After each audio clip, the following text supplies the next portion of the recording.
வாழ்வு வந்த அத்தை ராத்திரியில கொடபிடிப்பானா. அந்த கதையால இருக்கு இந்த வீட்டு கதை. 5 பைசாக்கு வக்கில்லா குடும்பம். பொண்ணை நல்லா என் வீட்டுல என் நிலையில கட்டிட்டாளுங்க. இப்போ 2வது பொண்ணுக்கு ஏதோ ஒரு இளிச்சவை குடும்பம் இன்னைக்கு பொண்ணு பார்க்க வருது. என்னத்த சொல்ல, அவனுங்களாவது தப்பிக்கட்டும், வரட்டும். ஏதாவது பண்ணி அந்த குடும்பத்தை நம்ம தான் காப்பாற்றி விடணும். ஏம்மா என்ன தனக்கு தானே பேசிட்டு இருக்க? ஏண்டி என்ன பைத்தியக்காரிங்கிறியா? ஏம்மா நான் எங்க அப்படி சொன்னேன்? என்ன தானா பேசிட்டு இருக்கேன்னு கேட்டேன். ஒன்றுமில்ல, இன்னைக்கு தான் உன் அண்ணியோட தங்கச்சியே நம்ம வீட்டில் வச்சு பொண்ணு பார்க்குறாங்களே, அதை நினச்சேன், புலம்புனேன். யார் வீட்டில் என்ன நடக்குதுன்னு ஒன்றும் புரியாமல் தான் உட்காந்துக்கிட்டு கிடக்கேன். ஆமாம்மா, நீ தான் ஏதோ பிளானை போடுற. நீ என்ன பிளானு? ஏண்டி வரட்டும், நடக்கிற கூத்த மட்டும் பாரு. சரி. என்னடி கையில் பூவும் பழமோட எங்கே கிளம்பிட்ட? ஒன்றும் இல்லை, முள்ளைய பொண்ணு பார்க்க வராங்கல்ல, அதான் நல்லபடியாக இடம் பேச முடியணும்னு சாமி கும்பிட போகிறேன். அதான் முள்ளையும் கூட துணைக்கி கூட்டிகிட்டு போகலான்னு. அப்படியா? என்ன அதிசயம், சொல்லாம கொள்ளாமல் தானா கோயிலுக்கு கிளம்பியிருக்க? அதெல்லாம் நீ பண்ண மாட்டியே. இந்த மல்லிகாவை ஆகுனா கூட ஏற்றிக்கிட்டு கோயிலுக்கு போகிறேன்னு கிளம்புவா. இது என்னடி புது கதையாக இருக்குது, நீ கிளம்புற? இது இல்லை, நான் தான் மனசு ஒரு மாதிரி இருக்குது, போகலாமான்னு கேட்டேன். எக்கா சரி வா, உன்னை கூட்டிகிட்டு போகிறேன், பக்கத்தில் ஒரு கோயில் இருக்குன்னாங்க, அதான் போகிறோம். சரி, மாப்பிள்ளை வீட்டுக்காரங்க வரத்துக்குள்ளே வந்து சேர்ந்தா சரி. நீ பாட்டுக்கு வராமல் போயிடாதம்மா, அப்படியே கோயிலேருந்து உருவிடாத. பார்த்து பேசுங்க, என் தங்கச்சி எதுக்கு ஓடணும்? ஏண்டி மல்லிகா, நேற்று உன் தங்கச்சி பேசுனது நீ தானே கேட்ட? கல்யாணத்தில் விருப்பம் இல்லையா? விருப்பம் உன்னெல்லாம் என்ன விருப்பம் இருக்கான்னு கேட்டாங்களா, இல்லை என்னெல்லாம் விருப்பம் இருக்கான்னு கேட்டாங்களா? நீட் இடத்துல கழுத்த நீட்டில் இவ தான் என்னமோ பெருசாக கட்டன் ரைட்டு பேசுகிறாளே. ஏன் புள்ள கூட 4 எழுத்து படித்தவதான். ஆனால் நான் சொன்ன மாப்பிள்ளை கழுத்த நீட்டினாலா இல்லையா? இப்போ புதுசாக உன் தங்கச்சி தான் வேணாங்கிறா, விருப்பம் இல்லைங்கிறா, பிடிக்கலங்கிறா. இல்லை எதனால இருக்கும்? எதாக இருந்தாலும் கேட்டுக்கடி, போனதை அப்படியே ஓடிட போகிறா. ஏன்னா உங்கள் வீடுனா கூட ஒன்றும் பிரச்சனை இல்லை, இது ஏன் வீடு. மாப்பிள்ளை வீட்டுக்காரங்க வந்து ஏதாவது அசிங்கமாயிடுச்சுன்னு வைங்க, 4 பிள்ளை நான் வெளியே தலை காட்ட முடியாது. அதான் சொல்லி வைக்கிறேன், வேற ஒன்றும் இல்லை. என் தங்கச்சி ஒன்றும் நாங்கள் அப்படி வளர்க்கல. அவள் ஒன்றும் மாப்பிள்ளை பிடிக்காம கல்யாணம் வேணான்னு சொல்லலை. அவள் படிக்கணும், மேற்பட்டு படிக்கிறத கல்யாணம்னா நின்றுடுவேங்கிற பயத்தில் சொல்லியிருக்கா, வேற ஒன்றும் இல்லை. சரிம்மா, எல்லாம் நல்லபடியாக நடந்தால் எனக்கும் சந்தோஷம் தான். இல்லை, நீ பார்த்து பத்திரமா போயிட்டு வா. உமா, பத்திரமா கூட்டிகிட்டு போயிட்டு வாமா. சரிக்கா. இல்லை நீ வா. சரிக்கா. உண்மையை சொன்னா சும்மா பொத்துக்கிட்டு வரும் இவளுக்கு. சரி, நமக்கு என்ன, அந்த பாக்கெட்டடி வச்சு இடிச்சு மெல்லுவான். அம்மா நீ பார்க்க மட்டுமா மெல்ற? ஊரில் நடக்கிற எல்லா விஷயமும் உன் வாயில தானே மென்னுட்டு இருக்க. சரிடி, ஆத்தால புகழாத, எனக்கு பிடிக்காது. போய் பாக்க எடுத்துட்டு வா. சரிம்மா. அம்மா உங்களுக்கு ஒரு வாட்டி சொன்னா புரியாதா? எத்தனை வாட்டி சொல்றது? நான் வர மாட்டேன், எனக்கு இந்த கல்யாணத்துக்கு சுத்தமாக விருப்பம் இல்லை சொல்லிட்டேன். போனை வைங்க. சே, என்னாச்சு இவனுக்கு? கதிர் ஒன்னதான்டா. சொல்லு மச்சான், என்ன? ஏன்டா ஏன் அப்படி டென்ஷனா கத்திக்கிட்டு இருக்க? என்ன விஷயம்? எதா இருந்தாலும் என்கிட்ட சொல்லு, நான் பாத்துக்கிறேன். நீ வேற மச்சான், இந்த வீட்டில் இருக்கவங்க தான் சொல்றத கொஞ்சம் கூட புரிஞ்சுக்காம எப்ப பாரு அவங்க நினைக்கிறதான் பேசிக்கிட்டே இருக்காங்க. இந்த வீட்டுக்கு போகவே பிடிக்கல, பேசாம எங்கேயா போயிடலாமான்னு இருக்கு. டேய் முதல்ல பொறுமையா என்ன விஷயம்னு சொல்லுடா. அதான் மச்சான், எனக்கு பொண்ணு பார்த்துருக்காங்க, பொண்ணு பார்க்க போனோம், வந்தே ஆகணும்னு ஒரே பிடிவாதம். நான் எத்தனை வாட்டி சொல்றது, எனக்கு இந்த வீட்டில் பார்த்து கல்யாணம் வைக்கிறதெல்லாம் விருப்பம் இல்லைன்னு. எனக்கு இந்த காதல் கல்யாணத்தில் தான் நம்பிக்கையெல்லாம் உண்டு. இப்படி வீட்டில் பெற்றவங்க பார்த்து வைக்கிறதெல்லாம் எனக்கு என்னமோ பிடிச்சி வரும்னு தோணலை. அடே கதிர், என்னடா இது? முன்ன பின்ன நீ லவ் பண்ணியிருந்தா கூட சரிங்களா, நீ கோவப்படுறதுல ஒரு அர்த்தம் இருக்கு. நீ தான் யாரையும் இன்னும் லவ் பண்ணலையே, அப்புறம் எங்க இருந்து நீ லவ் பண்ணி கல்யாணம் பண்றது? ஏண்டா நான் என்ன லவ் பண்ண மாட்டேன்னு சொல்றேன்? அது மாதிரி நான் நினைக்கிற மாதிரி ஒரு பொண்ணு இன்னும் என் கண்ணில் பல்லடா. அப்படி ஒரு பொண்ணு எனக்கு எங்கேயாவது பிறந்து வளர்ந்து நிப்பா, அவளை கண்டுபிடிக்க வேணாமா? எல்லாம் எடுத்தோட நடந்துடுமாடா. அது வரைக்கும் இவங்க பொறுமையாக இருக்க மாட்டேங்கிறாங்க. கேட்டால் வயசாகுதுன்னு. நான் என்ன கிழவனாவாயிட்டேன்? எம்பிட்டு பேர் வயசாகியும் சும்மாவே சுற்றிட்டு இருக்கானுங்க. எனக்கு இப்போ என்ன வயசாகுது? 27 வயசாகுது. இது ஒரு வயசா?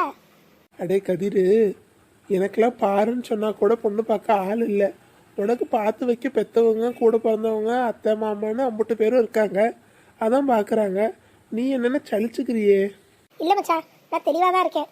எனக்கு லவ் மேரேஜ் தான் செட் ஆகும். இந்த அரேஞ்ச் மேரேஜ்லாம் எனக்கு நம்பிக்கை இல்லை, அதனால நான் போகிறதில்ல. சரிடா, நான் சொல்கிற மாதிரி ஏன்னா யோசிச்சு பாரு. ஒருவேளை அந்த பொண்ணு உனக்கு பிடிச்சிருந்தா? அதுக்கெல்லாம் வாய்ப்பே இல்லை. எனக்கு அந்த மாதிரி பொண்ணுங்கெல்லாம் பிடிக்காது. ஒருவேளை உங்கள் அம்மா பார்த்து வச்சிருக்க பொண்ணே உனக்கு பிடிச்சிச்சின்னு வையேன், பிரச்சனை இல்லைல்ல. ஒரு எட்டு போய் பாரு, பிடிச்சிருந்தா சரி சொல்லு, இல்லைன்னா மூஞ்சுக்கு நேரம் பிடிக்கலன்னு பச்சியும் சொச்சியும் தின்னுட்டு சரின்னு சொல்லு. இல்லை இல்லை மச்சான், எனக்கு நீ சொல்கிறதெல்லாம் பார்த்தா மனசு கொஞ்சம் குழப்பமா இருக்கு. என்ன பண்ணுறது? சரி, முதல்ல பக்கத்தில் ஒரு கோயில் இருக்கு, அங்கே வா, போயிட்டு வருவோம். மனசில் இருக்க குழப்பத்தை கடவுள்கிட்ட சொல்லு, அவர் சரி பண்ணி விடுவார். கோவிலுக்கா? அங்கெல்லாம் நம்ம எங்கே போகிறது? என்ன ஒன்று, நான் கோயிலுக்கு தானே கூப்பிட்டேன், அதுக்கே எம்பிட்டு யோசனை. வா, போயிட்டு வருவோம். இங்கேயே எம்பிட்டு நேரம் நிற்கிறது. எங்கள் அம்மாவும் கோயிலில் ஒரு விளக்கு போடுறான்னு 2 வாரமாக சொல்லிட்டு இருக்காங்க. இன்னைக்காவது போட்டுட்டு ஒரு செல்ஃபி எடுத்து அனுப்ப சொல்லியிருக்காங்க. அதனால் போட்டுட்டு ஒரு செல்ஃபி எடுத்துகிட்டு வந்துடுவோம்டா. ஓ, வர வர அம்மா தெளிவாயிட்டாங்க. நீ போகாமே போயிட்டேன்னு சொல்லுவேன்னு தெரிஞ்சுதா உன்னை விளக்கிட்டு செல்ஃபி எடுத்து அனுப்ப சொல்லியிருப்பாங்க போல. ஆமாம் ஆமாம், எம்பிட்டு நாள் தான் அவங்கள ஏமாத்துறது. இப்போலாம் கொஞ்சம் தெளிவாக தான் இருக்காங்க.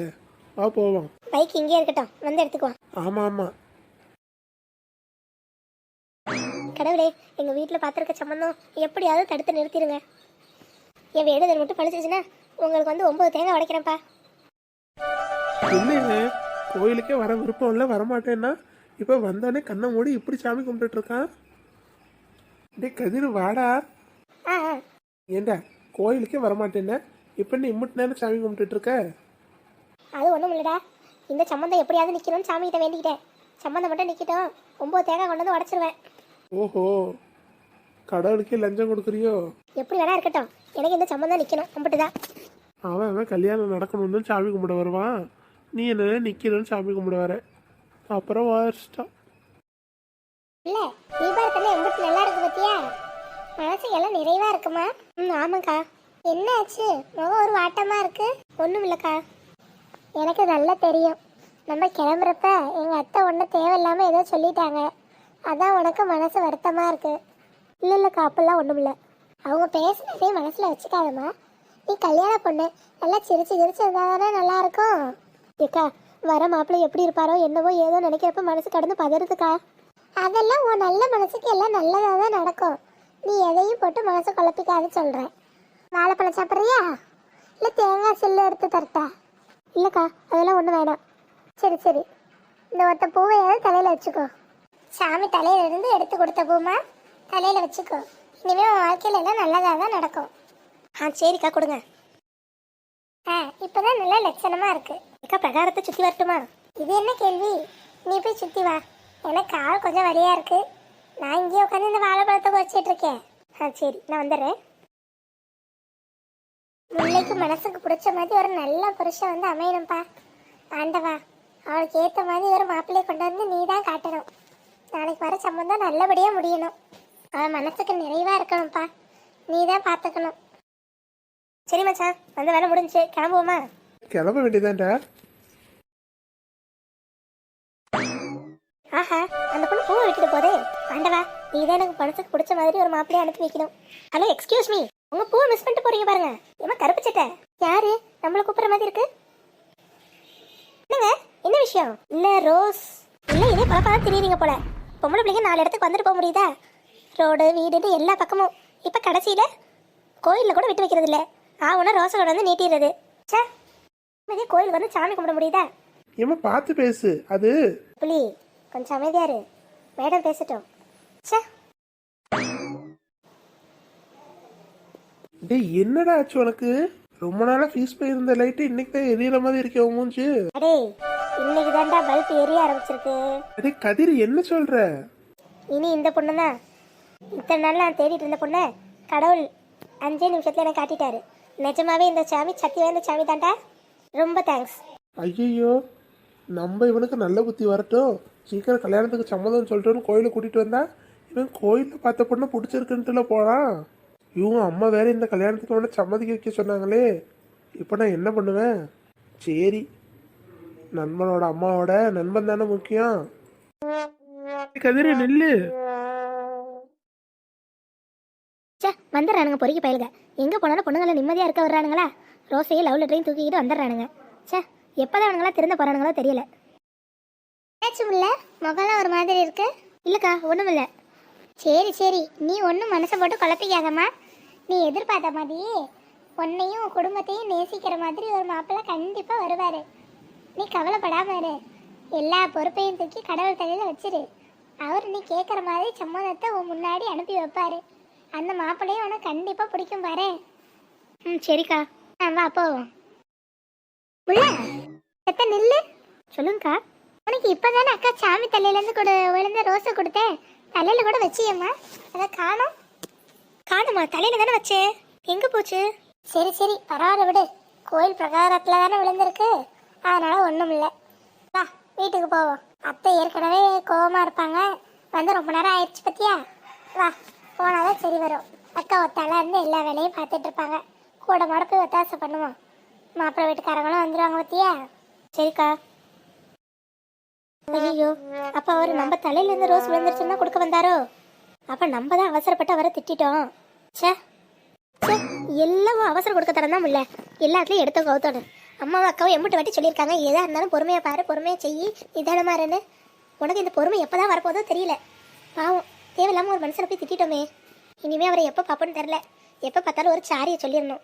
தேவையில்லாமல் ஒருத்தர் மனசை கஷ்டப்படுத்தக்கூடாதுன்னு அம்மா நமக்கு எத்தனை வாட்டி சொல்லியிருக்காங்க. நம்ம இன்றைக்கி தெரியாதனமாக ஒரு மனசை கஷ்டப்படுத்திட்டோம். பாவம் அவர் மனசு என்ன வேதனைப்பட்டிருக்கோம். கூட வேற யாரோ ஆள் இருந்தாங்க. அவரும் என்ன நினச்சிருப்பாரு? சரியான பொறுக்கின்னு நினச்சிருப்பாரு. நம்ம தப்பாக நினச்சிக்கிட்டதுக்கு அவரும் இல்லை மனசு கஷ்டப்பட்டு போயிருப்பாரு. இனிமேல் அவர் எப்போ பார்த்தாலும் முதல்ல சாரி கேட்டு விட்டுறணும். உள்ள சீக்கிரம் வா. அந்த வரேன்க்கா வரேன்.